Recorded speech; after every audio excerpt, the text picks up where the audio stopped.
morning, Rocky. How was your New Year's celebration? Ano, and what is your New Year's resolution? Ayun. Mabait ka na, wala ka nang ibabait pa. Oh. Hello, everyone. Good morning. And Happy New Year to everyone. This is our first press briefing this year with me. And it sure is a sign of positive reports for the following weeks to come. Magandang umaga po sa lahat ng nanonood sa atin sa PTV4 at lahat din po ng nanonood sa atin sa Facebook at sa iba't ibang mga Facebook pages na ibang network, be that TV, radio, or online. The Southeast Asian region is composed of 630 million people with a diverse number of ethnicities, religions, and languages. Ever since its inception in 1967, the Association of Southeast Asian Nations, ASEAN, has grown to 10 member countries covering more than 1.7 million square miles with an economy valued at $2.5 trillion. This unprecedented growth just proves that we are stronger together. We are one community with one shared identity, one vision. We are ASEAN. As the Philippines assumes chairmanship of the ASEAN 2017, which also coincides with its 50th year anniversary, our stride is weighed by a sense of pride and excitement as we step into the century and the world hand in hand. Our ASEAN 2017 theme rings true. We are partners for change, engaging the world. The role of the Presidential Communications Operations Office as the lead of the Committee on Media Affairs and Communications is to spread awareness and educate the public about the ASEAN. Our objective is to let every Filipino and ASEAN citizen know what their stake is in the community. ASEAN could be quite an intimidating subject for ordinary citizens.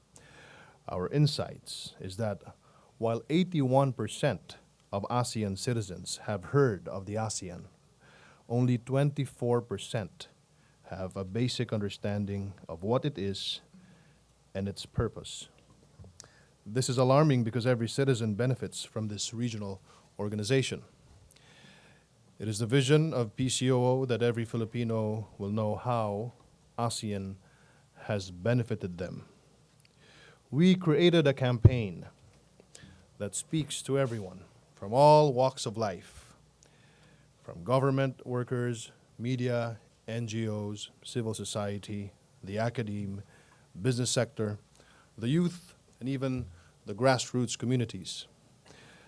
The farmer has as much at stake in a unified ASEAN as a CEO of a multinational corporation. In order to do this, we plan to have road shows all throughout the year. We will travel to different barangays all over the country.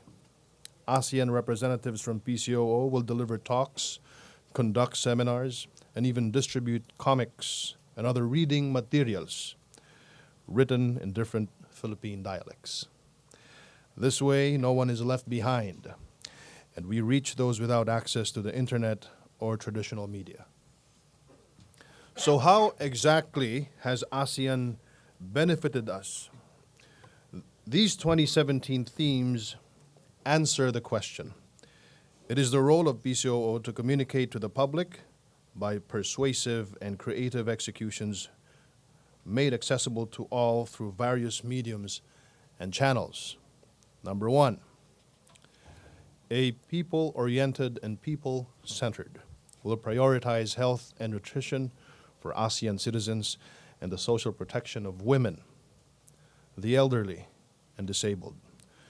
We will also focus on the rights of our migrant workers and how we can ensure that they will not be exploited or mistreated. Number 2, peace and stability. All the ASEAN members work together to keep the peace, to stop the proliferation of illegal drugs and terrorism. Number 3,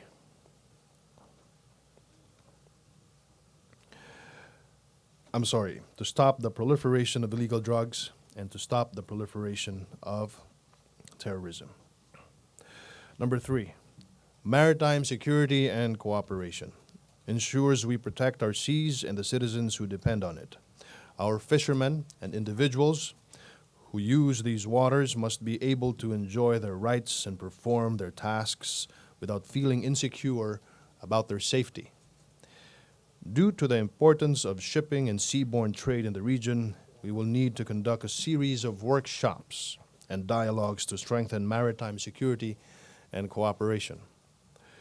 Number 4, inclusive, innovation-led growth means promoting entrepreneurship, especially micro, small, or medium enterprises. We will help employees become business owners, while our businessmen are encouraged to go digital in order to compete globally. Number 5, resilient ASEAN. We know that storms, droughts, and other natural catastrophes are impossible to prevent. But if we boost our region's contingency capabilities and risk management programs, we can make ASEAN disaster resilient and adaptable to climate change.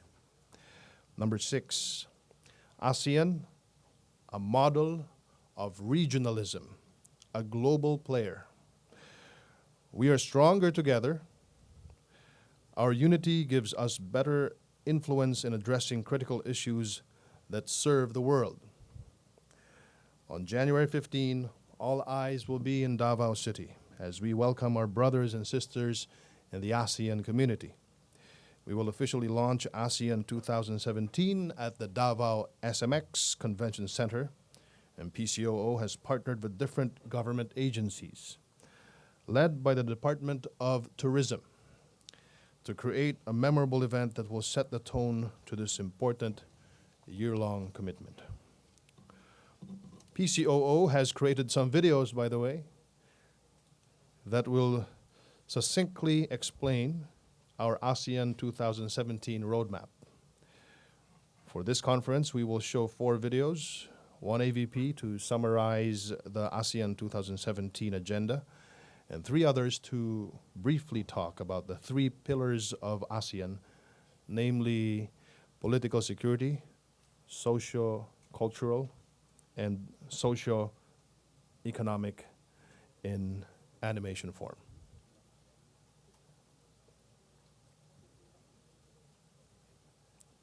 You have volume?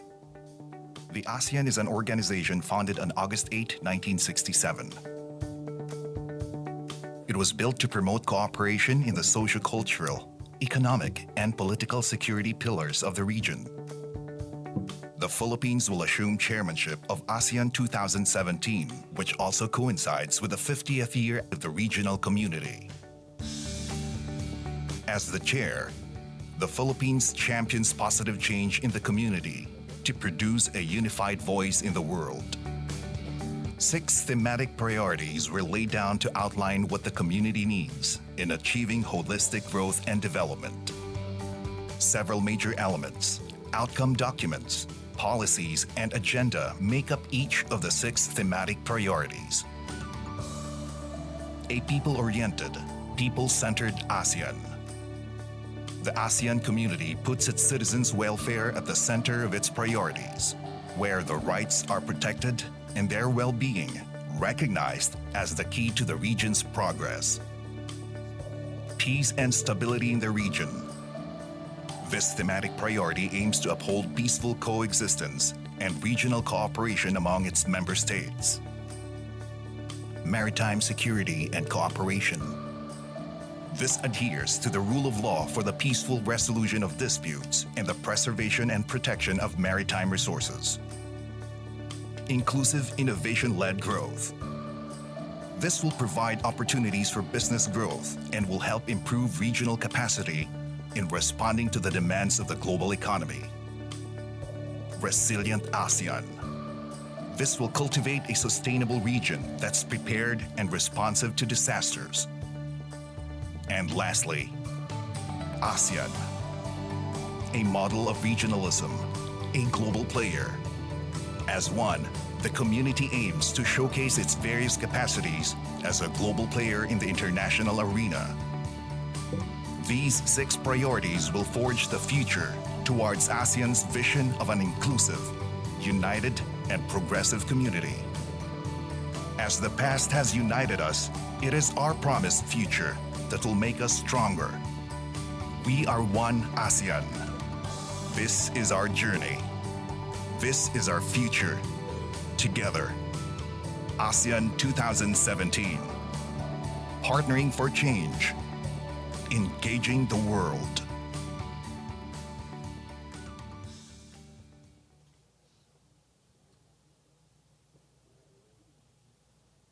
There are 4 videos. The ASEAN enforces a rules-based community that ensures our people enjoy human rights and freedom. A community that adopts a comprehensive approach to security and resolves differences and disputes through peaceful means. The region recognizes and respects shared values, norms, and the fundamental principles, which will make ASEAN more united and cohesive. The community aims to strengthen its engagement with other external parties, as well as respond to global developments and the ever-changing demands of the international arena. The ASEAN, as powered by its member states, seeks to build and create a more conducive environment towards a progressive world.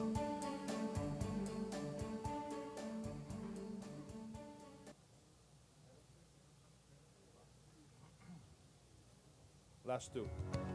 The ASEAN community is committed, participative, and socially responsible. The ASEAN upholds the principles of good governance, promotes high quality of life, equitable access to opportunities, and human rights. The ASEAN community shall reinforce itself with resiliency and effective mechanisms to meet the current and future needs of the people. Dynamic, harmonious, and united, the region stands as a community that's aware and proud of its identity, with a capacity to innovate and proactively contribute to the global community.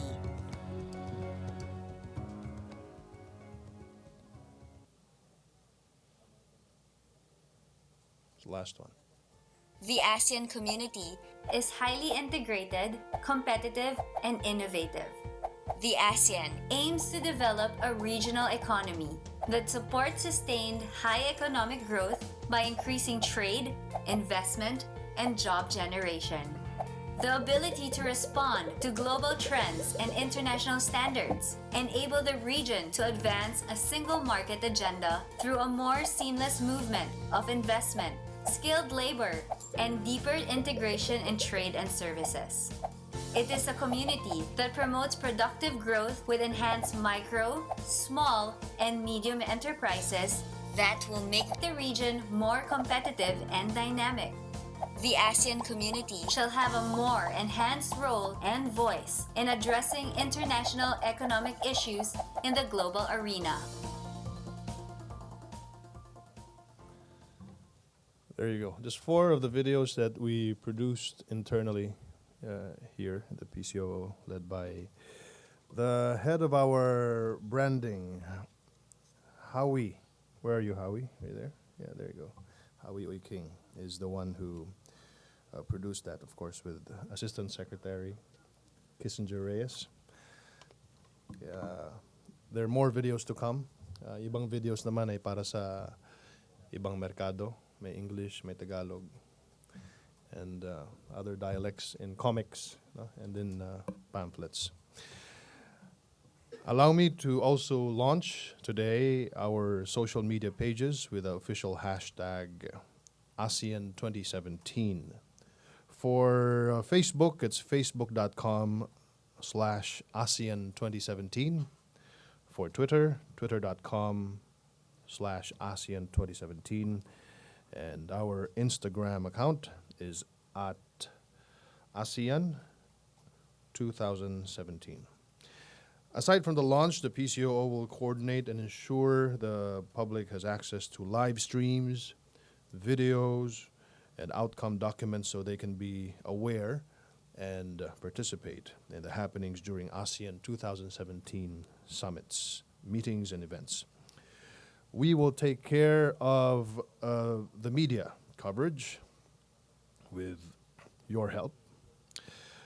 Information will be available in our various social media sites and the ASEAN 2017 websites.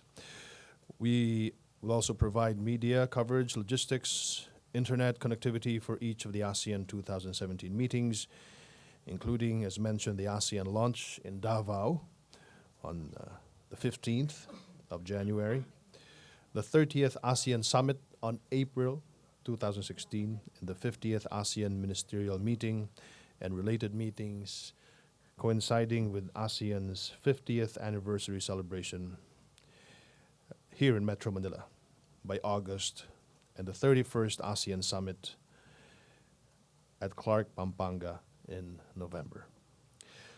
We look forward to a year that is both a challenge and a privilege, and the attention of the region and the world is on the country as chair of ASEAN 2017. And we will rise to every occasion.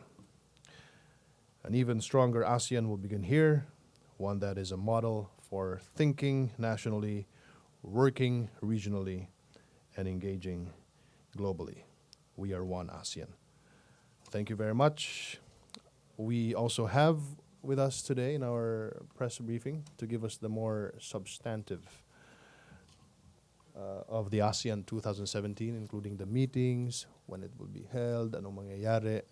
You can address all those questions to Yusek Enrique Manalo of the Department of Foreign Affairs. Thank you so much for listening. Now I give the floor to Undersecretary Manalo. Sir.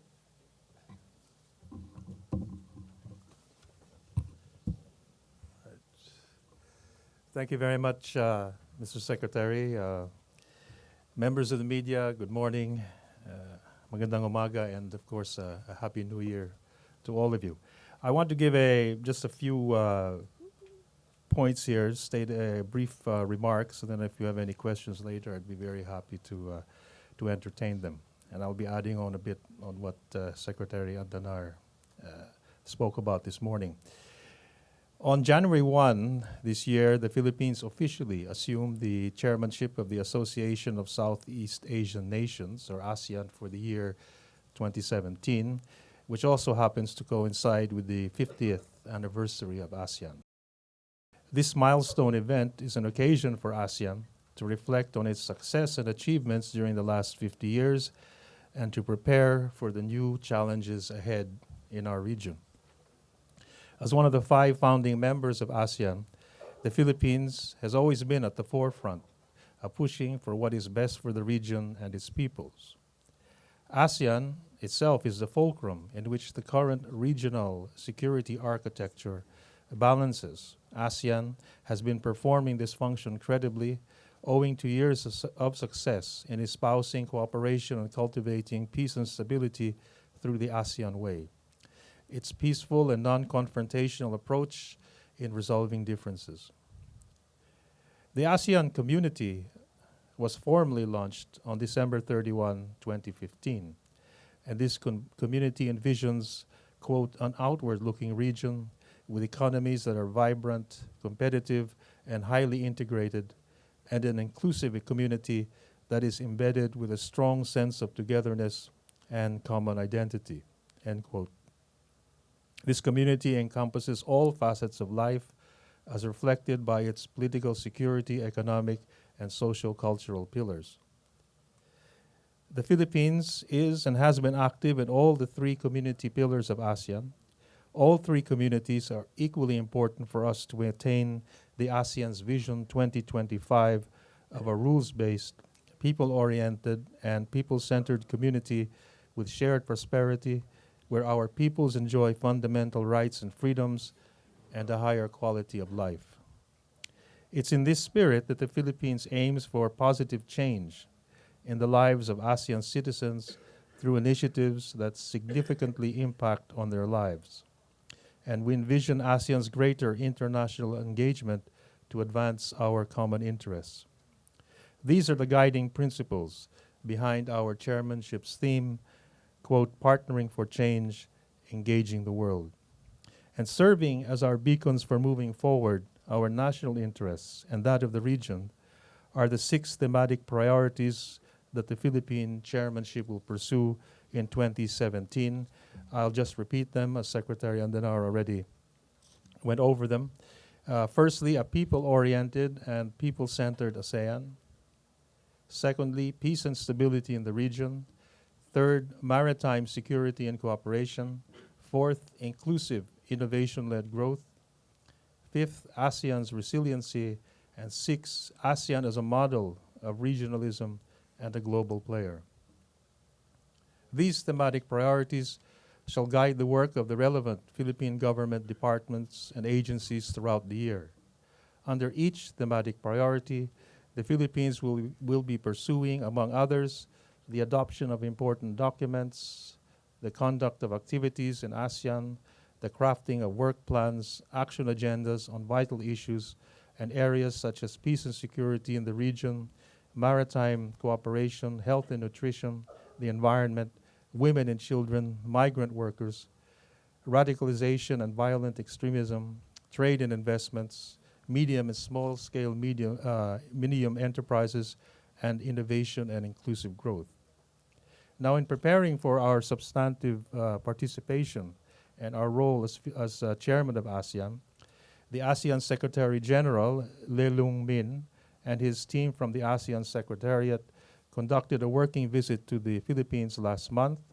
And during this visit, the Department of Foreign Affairs, as the lead agency for the ASEAN Political Security Pillar, the Department of Trade and Industry, as the lead of the ASEAN Economic Community Pillar, and the Department of Social Welfare and Development as the lead of the ASEAN Social Cultural Pillar, along with our other relevant agencies, held consultations with these officials of the Secretariat to discuss the Philippines' priorities during our chairmanship and how we can coordinate with the ASEAN Secretariat throughout the year. Now, to carry out its priorities and that of ASEAN in 2017, the Philippines will be hosting around 100 meetings spread throughout select cities and regions of the country. And these will include, as mentioned earlier, the 2 leaders-level summits in April and November. With 2017 being the 50th anniversary of the founding of ASEAN, the Philippines will also organize commemorative activities to celebrate this milestone, in addition to the ASEAN meetings that we will be holding. Activities in support of our chairmanship are also being planned by our Philippine embassies, missions, and consulates abroad. Thank you very much, and good day. Questions? Pia Rañada. For Undersecretary Manalo, to be followed by Raymond Tinasa.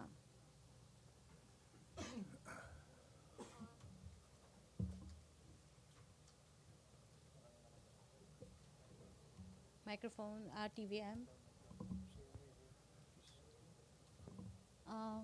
Good morning, Sec. Hello. Okay. Good morning, Yusek. Sir, the South China Sea dispute has always been part of the agenda of the ASEAN summits, even in the past.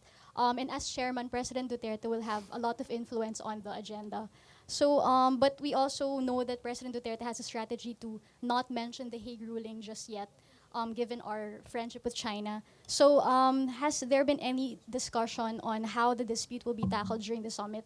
And as early as now, has the President given any directive on how it will be tackled? Will the topic be avoided? No, the issue of the South China Sea, of course, is in the agenda of the ASEAN. In fact, we will be undertaking ongoing work throughout the year, focusing on the unfinished Code of Conduct for the South China Sea and the declaration of the Code of Conduct, the principles of the Code of Conduct. In fact, one of our main goals this year in cooperation with China, not only Philippines, but ASEAN and China, is to try and arrive at a framework for the code of conduct for the South China Sea by the end of the year. That will be one of our main priorities. And I think all of this work will be consistent with the environment that we're now facing in the South China Sea on how we can address the disputes, not only the Philippines, but our other members of ASEAN as well. So I think definitely that will be an issue before us during our chairmanship. But sir, will the Hague ruling be discussed during the summit? Well, actually, there's no need to really discuss the Hague ruling because it already exists. It's already a part of the law, the international law, so it's there. And the focus will be, of course, on I think the priority now is to try and get a code of conduct. But surely the Hague ruling as an international law, won't it be a consideration in forming a code of conduct that will guide the maritime cooperation? Well, I assume it would be, but the code of the Hague ruling will not be on the agenda in the sense that it's already a part of international law. So there's really can't discuss the ruling. It's there. Related, Ina Andolong. Good morning, sir. Sir, how do we then reconcile the idea of us working for a code of conduct by the end of the year with China, and at the same time receiving reports that China continues to build military structures in Scarborough Shoal? I mean, aren't we making an appeal to China to stop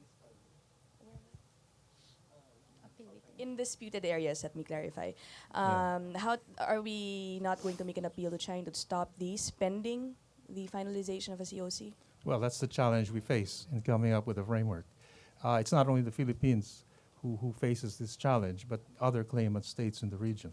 And I think the whole purpose of the Code of Conduct is to try and see how these disputes can be managed in a peaceful way and in a non-confrontational way. And this is the position that the Philippines and the other ASEAN countries will be taking when we discuss a possible framework for the Code of Conduct and the implementations of the principles on the declaration of a Code of Conduct. Raymond Tinasa. Hi, sir. Sir, during the previous administrations, during the previous Leader Summit, we have witnessed some, clear heated engagement during the dialogue, especially there are open neighbor or member ASEAN countries who are pro-China. And now that we have the new foreign policy of the president more or friendlier to China, do we see a different scenario, atmosphere during our hosting? Well, we certainly hope we will have a pleasant scenario during our chairmanship. But we will be guided by our national interests. We'll also be guided by the concerns of our ASEAN colleagues. And we will talk to China in a way where we will push forth our interests, just as we expect China will play theirs, put forth theirs. And we will see how we can discuss that. But certainly, we need to have a discussion, at least an atmosphere which is conducive for productive discussion. And that's what we will aim for. Sir, aside from the West Philippine Sea issue, I understand the President already made some rounds and consultations with his fellow ASEAN leaders to get their consensus of what to put forward on the table during the Leaders Summit. And after your consultations also with your counterparts, maybe know at least what are the key priority or topics agenda we will put forward during the meetings. Well, I think I'll need another briefing on that because they're really quite a lot. It's, as was mentioned, we have the 6 priorities. And just to give you an idea, in fact, only on one priority, for example, on peace and stability in the region, where we will be focusing on areas such as preventing or combating radicalization, violent extremism. We also will be looking at other maritime security issues, not only on the South China Sea. And so you can already see that there will be quite a number of issues, not only even on non-traditional issues, such as ASEAN resiliency, which is one of our, in combating natural disasters, preventive action. I think all of these issues will be taking up, we will be taking up during our chairmanship. So there are quite a number, and I think probably what I would be very useful is perhaps even before meetings to give maybe a more detailed presentation. But there are really quite a number, very difficult to enumerate. And we also expect other issues may come up during the year which we're not aware of yet. But certainly we have to be prepared. But I think the 6 thematic priorities we have already singled out would basically cover, in a broad terms, the major concerns of the Philippines and the ASEAN countries. Thank you, sir. Celerina Mundo. Good morning, sir. Sir, follow up on Pia's question. Regarding the Hague ruling, during last year's summit, I believe the Philippines tried to include in the joint communique or joint statement that ruling, but we failed to do so. So in this case, are we expecting, or is it safe to say that there will be mention on this particular ruling, or there will be none? Well, I can't look into the future, but just to make a point, actually the Philippines did not fail. It's just there was no consensus. Because, before we can get anything into an ASEAN, we need to have an ASEAN consensus. But anyway, that being said, I think, as I mentioned already earlier, the Hague ruling is a fact. It's a fact of law. So there's nothing really to discuss about it. It's there, and it's up for all countries to observe it as they wish. But I think what's important is that certainly the South China Sea will be an issue during it in the terms of the Code of Conduct and the DOC. And that in itself is really a major challenge which we will have to face during the year to see if we can come up, as I said, with a framework which would involve the agreement of China and the rest of the ASEAN countries. So, sir, just to push on that issue. So, definitely there will be no mentioning of that ruling if ever in the joint communique. I can't predict what will be done, but as I said, we're looking at the Code of Conduct and the DOC. I just want to ask why the summit per se will be in Clark. Why it will be? Well, I think that was the decision of the NOC. They were the one. I mean, it was identified that would be the part. I think perhaps someone else would be in a better position why they picked that place. But the thing is, it will be one of the 2 summits, at least as of now, are being planned to be held there. Okay, thank you, Celerina. Marlon, and then Laila. Good morning, Yusek. With the Philippines being the host of this year's ASEAN summit, did the President give any instruction, order for the NOC or the DFN on how to handle issues which he's very vocal about, particularly drug trafficking, maritime cooperation, terrorism, and climate change? Yes, I think the President has already fully approved all the points that we have said and mentioned to you today. And as I said, not only the President, but I believe our other ASEAN partners are also on board. So I think in that sense, we all share these common concerns, as you mentioned, especially those issues you mentioned, drug enforcement, combating terrorism. Those will be key points, which not only the President and the Philippines will be pushing, but even our ASEAN colleagues. But did he give any specific instruction or order, lalo na dun sa in the crafting of the COC? Yeah, he approved everything that we mentioned here. Those are his orders. No, but did he give his own input? Yeah, he said he approves all of the move towards our efforts on terrorism and battling violent extremism, etc. Maybe the Secretary Andanar could also help answering the next question, because I'm just wondering how the Philippine government would go about educating the Filipinos, the public, regarding the ASEAN integration. Will there be any specific events or discussions on that? Here in the Philippines? In the Philippines? Yes, that's ASEAN integration, economic. Thank you, Marlon. As mentioned earlier, we will have a roadshow, and one this coming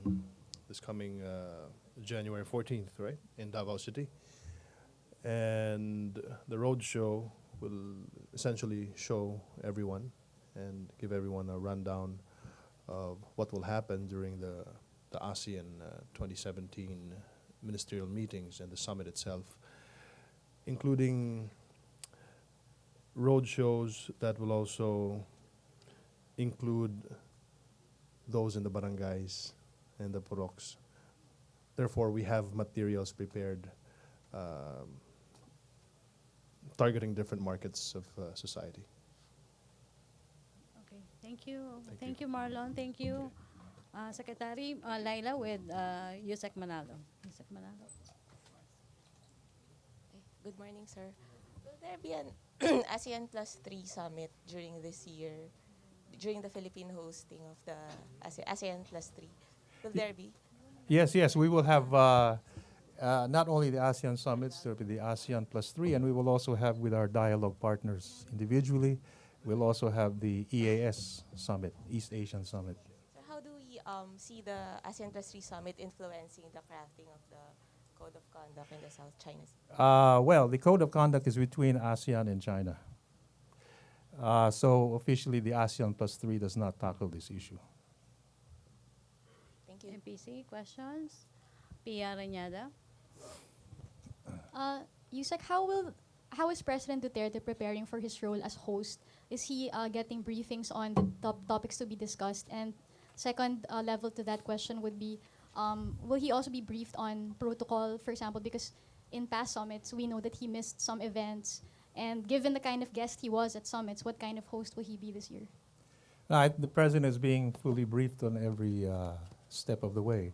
And he will be, and of course, all our officials will be holding regular meetings with the President and also with each other as we proceed during our chairmanship. So the President, in fact, has been briefed in quite detail on this, even last year before we became chairman. In Andalong? Sir, are representatives of the state leaders arriving expressed maybe any concerns on security threats in the country during the summit? And if so, how are you allaying their fears and what measures are you undertaking? Well, I'm not aware of anything to that effect. But we are assured, of course, that full preparations are being made, of course. MPC questions? May invitation na USEC sa mga leaders na pupunta. And kasi sa East Asia, pumupunta yung US President and Russian President. Nagpalabas na tayo ng invitation with them, sir? Not yet. First of all, hindi pa presidente si. So we have to wait. But yes, we will in due course be sending out the invitations to all the heads of state of the EAS in November. The meeting's in November, so we will at the appropriate time send out the invitations. Including China, Japan, and South All of them. In fact, we will be having our summits with them individual too, so they will all be receiving those invitations. So kasi sa Laos, isang beses na lang ginawa yung ASEAN leaders meeting. Tayo, we decided na gawin April and November.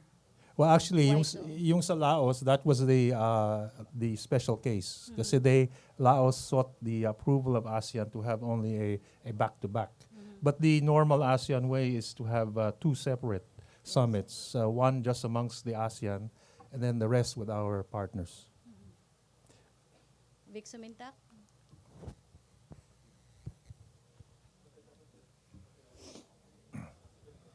Sir, may we know how much is the budget intended for hosting the 2017 ASEAN? Yeah, I think the NOC would be the right. Well, I only know what I read, but I think the NOC would be the best body to ask on the exact figure of the budget. Okay. MPC? Okay na? No more questions? Henry Uri, DZRH. Microphone. Yan. Sir, ano ho ang inaasahan nating pakinabang ng publiko pagkatapos nitong ASEAN Summit na ito para po saan? Ano ang magiging pakinabang ng sambayan ng Pilipino rito? Well, first, through the economic front, a stronger ASEAN economy. Makaka-benefit lahat ng tao, not only in the Philippines, but across the ASEAN region. In terms of social welfare, greater participation of the citizenry sa not only for the Philippines but for the region. And ang sinabi ni Secretary, greater awareness of ASEAN and our role as a region at saka yung influence natin not only in the region but beyond the region. So we see so many benefits that can result from this year, hopefully, especially during this 50th anniversary in those various areas. And also in the area of security, yung combating drugs, terrorism, violent extremism, magkakaroon ng cooperation with the ASEAN countries, hopefully, to jointly see how we can work together to prevent that scourge of terrorism. So I really see many ways that we can benefit, and our job is to see how we can pursue this effectively as chairman in the coming year. Si Marlon muna din, Pia. Sir, just a brief discussion on what the public should expect on the launch on January 15. Will there be leaders attending or just foreign ministers of the ASEAN members? I think this will be mainly a domestic affair.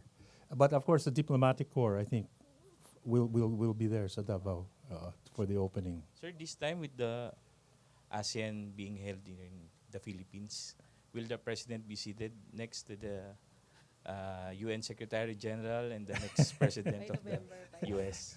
Malalaman natin by before November. Thank you. Okay, Pia. You said this will be the first international summit to be hosted under the Duterte admin. So did the president give any specific directives on how it will be done? For example, in previous events, he was very keen on making sure it's simple. He didn't want to feed mga diplomats food, like he just wanted to feed them soft drinks or something.